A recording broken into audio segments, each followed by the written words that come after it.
Basta another day, another build. So paano muna. Ayan ang ganda. Hindi naman ganun taas. So hindi nalalampas yung hindi nalalampas yung lupa rin. So nag-change plan sila kuya.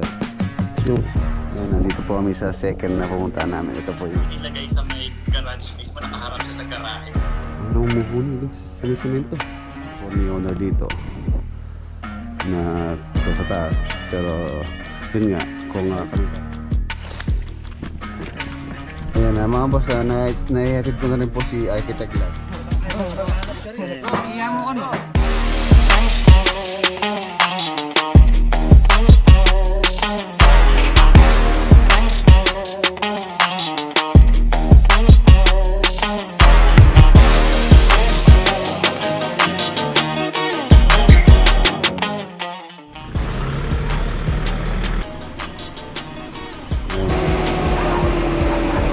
Tambakan nito. Alas ka pantay po din sa loob. Bago ko tapusin. Yan kumukuha yung mga nagtatanim dito ng tubig.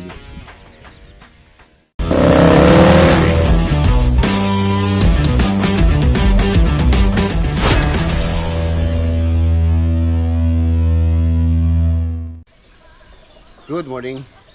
Mga boss, another day, another build. So for today's video, meron po tayong ocular visit dito po sa may Angeles. Ayan, may tumatawag na. Excuse me lang po. Ayan, tumawag na po yung ating ka-meeting ngayong araw. Bale, dalawa po yung aming pupuntahan. Kasama ko pala si Architect Glad. Dito lang naman po sa sa may Angeles, Pampanga. Yung ating ocular visit today. Ayan. Friday tayo ngayon. So, kahapon mga boss, pinag-iba ko ito, pina-open ko yung dalawang span. Ayan, ngayon, no? Ano na? Tagusan na tayo. Wala na tayong security. Hindi, tapagawa ko po ng gate. Para siyempre meron din tayong security. Ayan, tapos yun yung pinapagawang kong bodega sa mga gamit. Kasi mga gamit doon, maraming mga pinull out na sa mga site. Yung mga project kasi natin ngayon halos sa finishing. So pinull out na yung mga ibang mga gamit tulad ng mga GI pipe na yan. So yan, pinapagawa ko muna ng lagayan dito sa likod. Tapos order din ako ng ilang tambak para po ma-continue ng konti dito, para pagka kumukuha ng gamit, so nakaka dito yung sasakyan. So tingnan natin kung hanggang saan yung, kahit hanggang doon lang sana muna. Ayan, hanggang doon. Hindi naman ganun taas, halos ganito lang naman yung level. Ayan, ito po yung view itong aking likod. Ayun yung Mount Arayat. Tapos yung property hanggang doon. Ayan sa may na yun, white na flag na yun. May mga moon po doon. So tingnan natin mga boss, pagka meron akong natitira pang budget na paunti-unti ko tong bakod. Kahit paunti-unti lang, kahit 2-3 tao lang muna gagawa. At least paunti-unti na nababakuran. Gusto ko kasi bakuran muna bago natin pa-develop, para yung if ever na magpatambak tayo or maghukay tayo doon ng fish pan, so pagka nilagay natin sa sulok ng property, so hindi nalalampas yung hindi nalalampas yung lupa dito sa kabila, at saka maayos natin yung pinaka-dike niya. Pantay tambak lang muna yung aking gustong maging dito. Abang muna yung mga poste, tatayo tayo ng poste, tapos hanggang beam, lalagyan po ng beam dito sa may level ng backfill or tambak. Kahit hanggang doon lang muna yung kanyang pinaka bakod, tapos lalagyan na lang natin ng maybe cyclone wire or barbed wire, so para lang ma-secure ang bala ko dito. Nasa 3,692 square po ito. 3,692 total ang extension nitong farm. Ayan, marami ka nang magagawa rito sa Gawiron. Yan, tulad na sabi ko sa mga previous vlog natin, fish pan po yung balak ko dun sa dulo dun. Maliit lang naman, yung hindi naman pang business, pang ano lang, pang hobby lang, pang pag may guest tayo, may bisita, gusto makaranas na mag-fishing. Mag-fishing to, maglagay tayo ng tilapia, hito, or kahit anong isda na pwede natin ilaglag doon. So pagka meron tayong guest na gustong mag-fishing, catch and cook, so pwede silang mahuli, tapos lulutuin natin. Ayan, yun lang yung balak ko dyan. So tapos ayan, continue lang yung mga project namin dito na ginagawa. Yung mga cabinet dito na sa Alcala. Yan, shoutout kay Kuya Manuel. Excuse me po. Sa family UN nyo. Itong cabinet medyo mabusisi. Tapos ang nag-change plan sila kuya, yung takip nitong cabinet dapat white sana, white. Pero gusto daw nila yung takip is magiging wood look. Ayan, ito na yung mga cabinet. Tinola, ito na yung mga cabinet, oh. Tapos ito yung mga takip. So primer muna yan, tapos lalagyan ng aspe para maging wood look. Ayan po yung mga iba. TV console din po yan. So hopefully by next week sana matapos para ma-deliver na rin namin doon. Tapos yun yung sa kitchen cabinet dito sa bahay, para maayos na po yung mga ibang mga gamit dyan. Tapos yung aking mga gamit tulad ng mga fishing ko nakakalat, so doon ko ilalagay naman yan.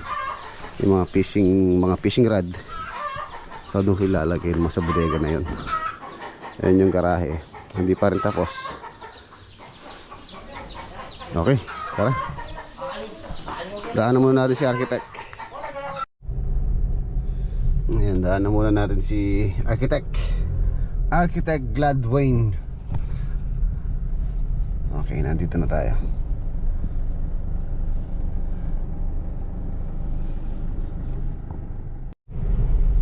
Nandito na number, oh. 29th Street, then turn right onto 29th Street. 305.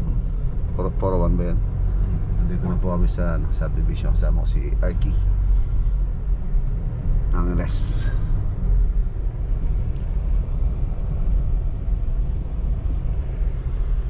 Block 306. Turn right onto 29th Street, then you're done. Mga boss, nakita na po kami nila Kuya Bong tsaka ni Ate Joy. So ito yung lote nila. Mag-uusap muna sa design. Yung bago lang to, Arky, oh. Wala pa ata makatukunan eh. Ito meron na.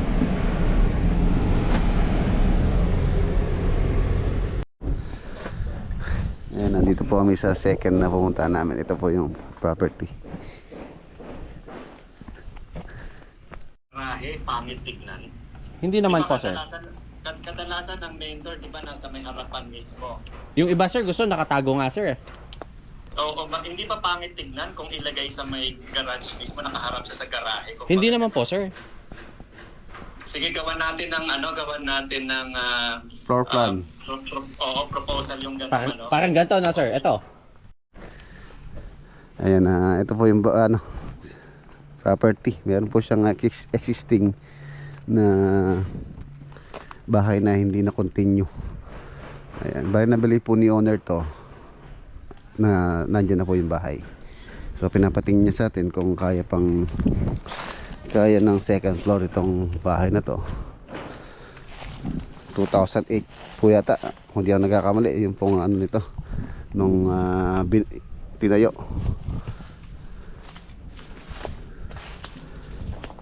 So pinag-aralan din namin ni architect itong bahay, itong structural niya. Ay, semento, buo pa, oh. Ayan, mga boss, oh. Wala na dyan. Tumigas na lang dyan. Bilhin niya 2008, halos 18 years. Ay, 18 years. Yun. May nun. Mayroong umuhuni din sa may semento. Ayan.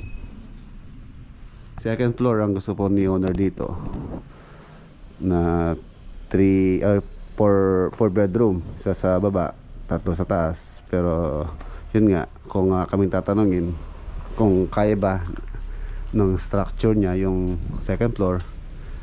So it's a big no. Hindi po. Sa mga column lang niya, nakita namin na 4 lang yung pinaka rebar niya. Tapos sa mga beam tulad dito, napakadelikado nito. Pinutol nila dito or sinila, chinip nila, tapos naglagay sila ng beam dito, which is yung beam pa naman nila nilalagay sana sa ano lang, 10mm lang yung pinaka main bar niya. Tapos 9mm. Napakadelikado po nito. Mukhang hindi pa siya nabuhusan ng slab nung iniwan. Ayan. Tapos sinubuan na ng ratilis dito. Napakalaki.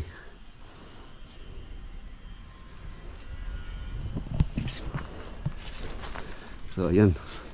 So ang suggestion po namin sa owner dito mga boss, it's demolish po lahat or give up po itong bahay. 168 yata ang ano nito, ang size ng lote. 168 square meter kung di ako nagkakamali. So ang gusto ni owner is a 2-car garage. Ayan. Ano, ilang square meter kasi ito? 165. Wala, yan yung ano, poste na yan. Oo. 2 meters yung allowed daw dito. 2 meters dito. Tapos 3 meters sa harapan. 2. Siguro hanggang dito yung arki, no? 2 meters. Sa malunggay na to.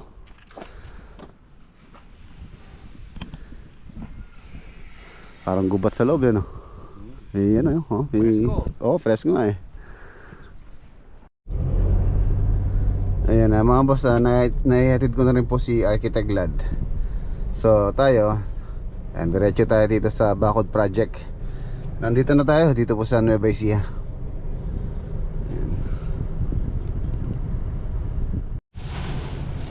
Ayan, nandito na tayo. Ayan, si Capares Builders. Ayan mga boss, halos matapos na yung palatada dito sa gawin rito. Tapos babalikan na lang tong dito sa may parting mataas na lote. Doon kami sa may ilalim ng akasya. Medyo presko. Ang layo na po nila. Andun na sa dulo. Tapos na.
Maranda.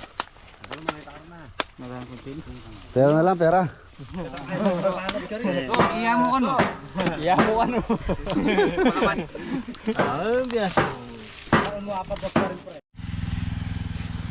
Ay, mga boss, halos patapos-tapos na po yung plastering dito. So yun na lang natitira. Yun na lang sa gawiran sa may 2,000 square meter.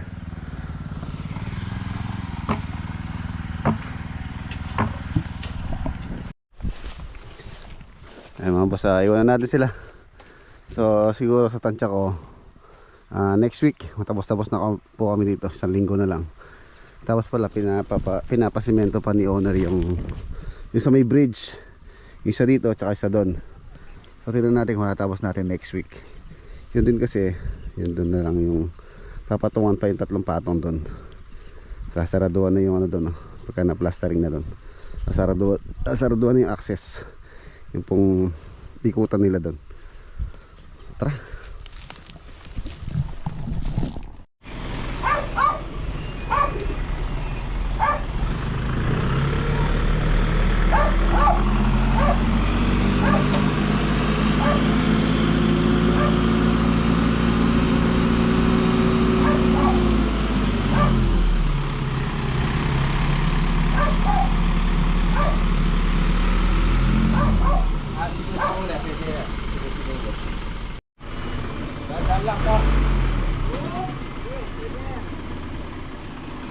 Ayan mga boss, yan po yung tambak na in-order natin.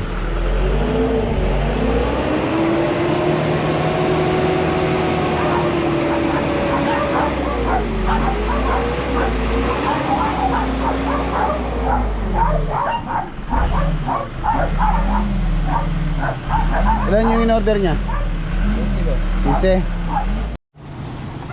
Ayan, ito na po yung last. Pang 10.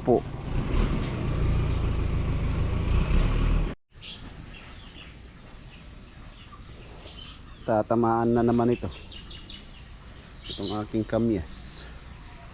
Ang dami pa naman ng bunga.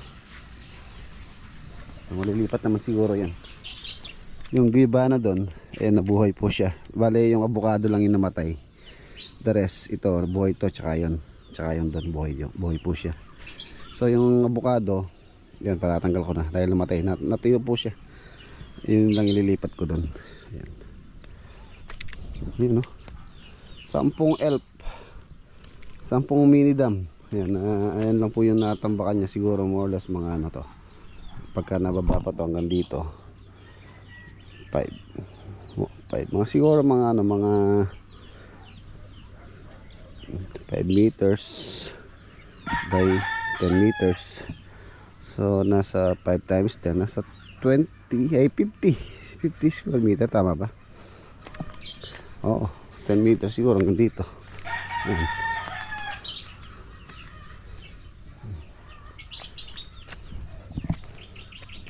Natambakan nito. Halos kapantay po dun sa loob. So nasa ano to? Nasa 3,690. So kung tatambakan to, ay para din tayo bumili ng lote. So hindi naman po ano, totally tatambakan to. Bale yung bala ko lang dito hanggang dito lang. Tapos lalagyan ng pinaka slope para makababa yung sasakyan dito. So kung sakaling papabakod natin yung deliveries, makakatutok na dito sa mga gagawin. For example, dito maglalagay tayo, magbabagsak ng buhangin, graba, hollow blocks. So tutok na. Yan po yung bala ko dito, kaya pinatambangan ko siya doon para merong pinaka-akyatan yung deliveries. Silipin ko lang yung tinanim namin kahapon na mais bago ko tapusin itong ating videos for today. Hindi nadiligan, maaga akong umalis kanina, hindi nadiligan to. Kahapon naman diniligan ko naman to. Sigurado tuyo nga sa tansya ko mga 5 araw bago lumusot yan. Hopefully sana may tumubo. Yan, dito ako kumukuha ng pandilig. Meron kasing butas doon Meron po kasing ano doon mga boss, meron pinakakanal. Diyan kumukuha yung mga nagtatanim dito ng tubig. Yung nakabukas siguro kaya ay, hindi natutuyo to. Okay lang.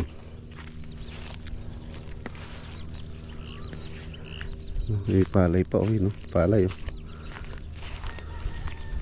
Oh, ang dami bunga, oh.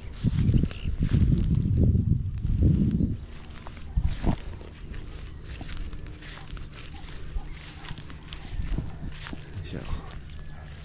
Lawak, luwang. Ano ba yun yung aso ko? Ito sumunod sa akin si ano, si pangalan nito, si ano, si Mira sumunod siya, oh. Tatay siguro to. Oy,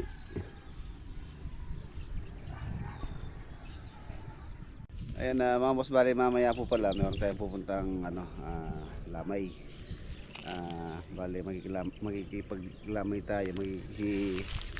tayo sa Nueva Ecija. Namatay po yung tatay ni ano, yung inaanak namin si MY. Ayan, nakikiramay ako sa buong pamilya. Ni paring boy ba yung pangalan. Ayan, namatay po ang tatay ni MY.